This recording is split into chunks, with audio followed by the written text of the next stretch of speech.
So I learned my lesson. I forgot that trans fluid comes out of here and the other side.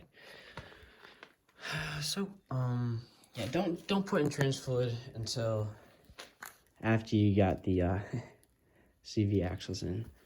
No, I gotta plug these and just don't do that. What I did. See, this is why you watch Wade instead of doing it yourself and figuring it out this the hard way. So yeah, don't put trans fluid in it yet. Hopefully that plugs it. If not, I'll just go buy more trans fluid. So yeah, I'm set for what I'm gonna do all to this engine. So now we're gonna put it back in the motor. But if you got anything else, you might as well do while it's out. Do it. It's just easier when the motor's out of the car. Just work on it. Yeah, just cleaning up some stuff. But time to put the motor back in the car. So it's probably a good idea to empty your radiator while you're at this, because you're gonna do a coolant flush. What else? After you put everything together, do your brakes, because I'm gonna bleed my brakes. I took the calipers off. I'm gonna paint them. I wanted to paint them. I don't know if I'm gonna paint them anymore. Maybe just leave them like this, I guess. I don't know. But yeah, so you probably should empty your radiator, and I'd do power steering fluid as well, because I have no clue when the last time this thing's been done. So yep, I don't know where this goes either. I guess. Oh wait, that goes in the valve cover, because I was using this for the spark plugs. Okay. But yeah, so I'm gonna hover this over the how am I gonna do that? Because now it's not twisted anymore. I didn't think about that. I'm gonna skip to the part where I have this hanging over the car. I'll be right back.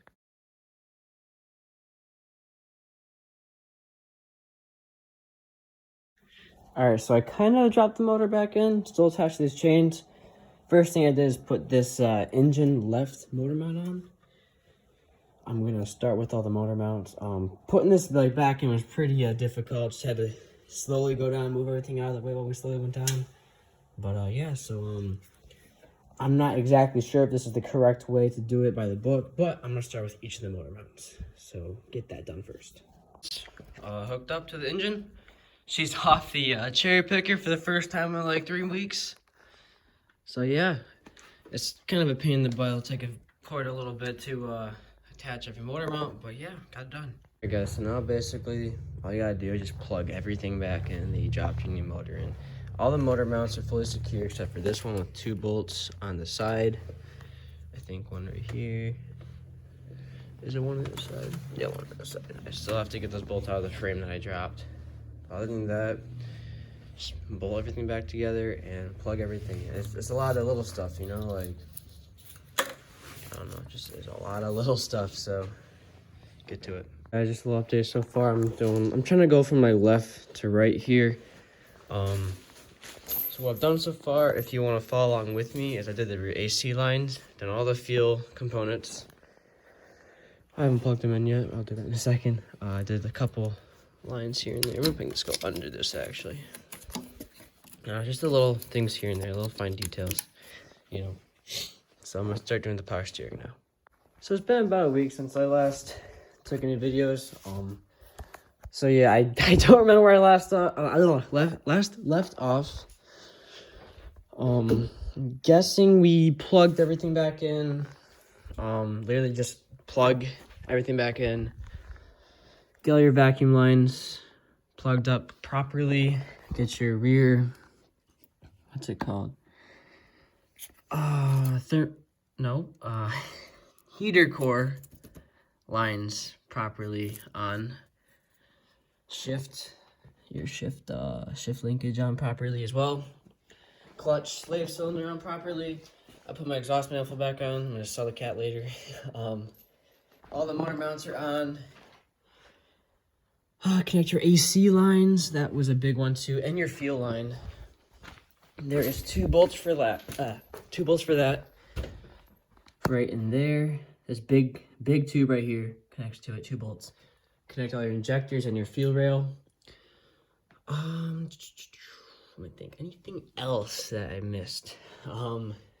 Since I took off all this brake stuff, we're gonna have to bleed the brakes before we start the car and stuff like that. Or not before they start the car, but I'd recommend doing it before you start the car, so you have brakes. You're gonna fill up with all the fluids, so I'm about to fill up with oil and power steering fluid. Don't fill up with trans fluid yet unless you put your axles in. Alright, so I had to order a new axle for that driver's side. Came in today, so I'm gonna start working on this again. Alright, so I tightened both down as tight as I really could. I put new sway bar link in as well. It came with the car, so I'm just gonna put it on. Why not? You know, it's brand new. Also put the castle nut on for the oh my god, what's the name of the thing? I can't say that. Outer tie rod. And you gotta make sure when you put this on, that little hole, where's the hole at? There's a hole in the bolt. I'll show this so people don't get confused. A little hole there. See that? Put a little cotter pin through there. Same as with the castle nut on the axle. But yeah, so tighten this down, these two down. Gotta put the axle through before you do all this. Axle through is pretty easy, but I don't know. I should say that before I put everything else on. Yeah, it's pretty straightforward. So, axle's in down there, axle's in here. Yeah, and now I'm gonna put the brakes, rotors on, and bolt this ABS wheel speed sensor back on. Alright, so since I took up everything, I had to kind of redo everything, right? So, got that cotter pin and that castle nut. Put the caliper on. I used brake cleaner on everything. Re-greased these caliper slide pins. I gotta bleed the brake after, but gonna get this torqued on. Then use the caliper slide pins on this. I'm sorry, not caliper slide pins on. I'm cold. Cotter pins. Thank you. Alright, so I put everything back in. Took a long time.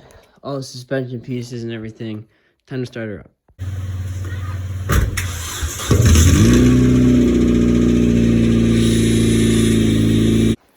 Alright, Ashton, what did we just get done doing? And how's your foot feel? Bleeding the brakes. Dude, my foot hurts so bad right there. So all I did, almost tripped. I installed this little, plastic piece. I installed the battery, put on a trickle charger, charge it for a little bit. We bled the clutch. Pretty simple. You gotta have someone to hold it, right? Or, I'm sorry, push the clutch down. You have to, it's a bleeder valve right on the slave cylinder, right there. You just bleed it like you're bleeding brakes, right? Bled that. Add power steering fluid, oil, coolant. I bled the brakes all around, burn your brakes, fluid. Also, same thing happened to Ashton's Tibby. Back right brake caliper was seized, had to order a new one. Everything else worked perfectly fine though. So, we also noticed that at our scrapyard, at the scrapyards we went to that also had Tibbies, pistons were fine except that rear passenger as well. it's always this one. So we're wondering if it's a issue with all Tibbies or if it's just the ones we've encountered, who knows? We have to ask. But basically, if you don't want to bleed brakes, right, add your caliper or, yeah, so I'd add me new caliper. Make sure you get new copper. Make sure you get new copper rings with it, right? So the clutch, that's master or slave cylinder? I forgot, dude. Basically, find your clutch, brake. Is this a master? Yeah, this is master. No, slave cylinder, because master cylinders. Yes. At your pedal. I don't know. Find this brake fluid reservoir. That's the master. Then where's the slave? Is there a slave? I don't know.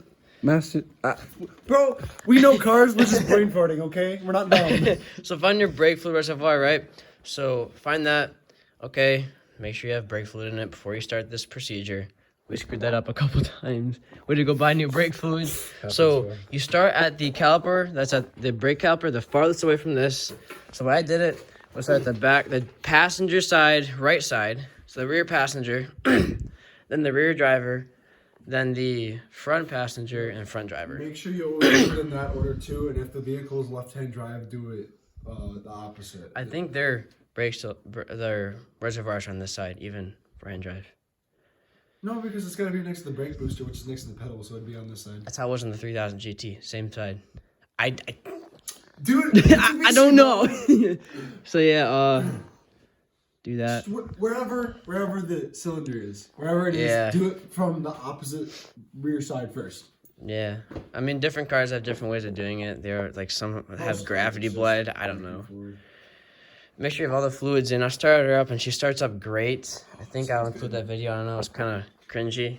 You're gonna want to burp your coolant. So basically, I use this right here to burp it. Open it up, right? Start the car. Make sure you have coolant in the system, obviously, but start it up with coolant in it, and slowly it'll burp the coolant. Basically, the spots that there's air trapped in the system. Add. You know, let it burp a little bit. Shut her off. Wait until it cools down. Add some more. Burp it. And the way I figured out mine was good once I had good heat in the car is when I said it's good and it's not low. It's got coolant in there. Yeah. Yeah, man.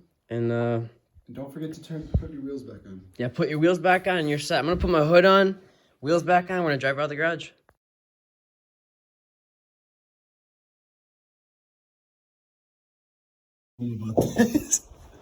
So guys, closing the hood for the first time.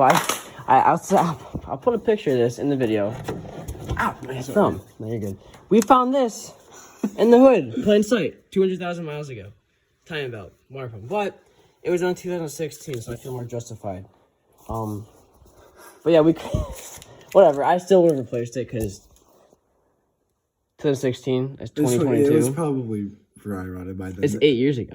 6. Oh, 6. Retarded. Yeah, it was still done a while ago.